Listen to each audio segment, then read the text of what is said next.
मी याही वर्षी terrace garden केलेलं आहे. या टेरेस गार्डनवरती काय काय आहे ते पाहूया आपण आता. बघा, या ठिकाणी भुईमुगाच्या शेंगा आहेत. या ठिकाणी शेपूची भाजी आहे सुंदर अशी. या ठिकाणी पालक आहे. या ठिकाणी टमाटे आलेले आहेत पहा. टमाटे दिसत आहेत.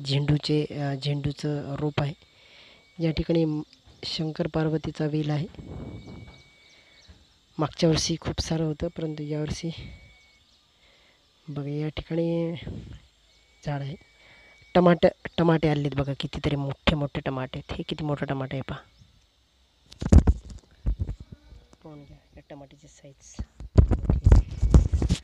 या ठिकाणी चुका आहे. या ठिकाणी परत वेल आहे बहुतेक दोडक्याचा.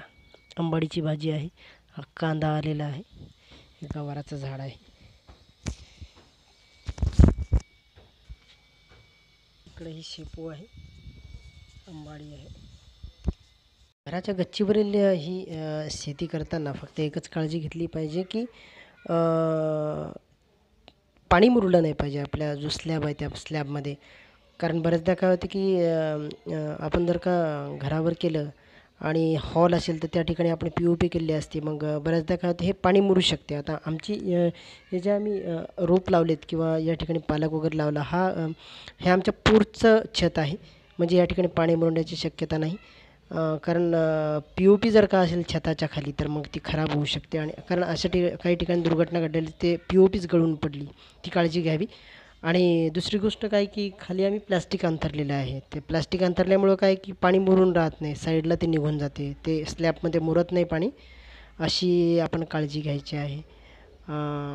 बघा या ठिकाणी सुंदर असे रोप आहेत. मागील वर्षी तर खूप सारं या ठिकाणी आम्ही पेरणी केली होती, पण यावर्षी आम्ही किचन गार्डनसुद्धा घराच्या शेजारच्या प्लॉटमध्ये केलं आहे. त्याचा व्हिडिओ मी लवकरच अपलोड करतो आपल्यासाठी. मागील वर्षी आम्ही या टेरेस वरती मुळे लावले होते. मिरच्यासुद्धा लावल्या होत्या. काकडी लावली होती. असे वेगवेगळे या ठिकाणी फळभाज्या आम्ही लावल्या होत्या. असं सुंदर टेरेस गार्डन आम्ही या ठिकाणी विकसित केलं होतं. धन्यवाद.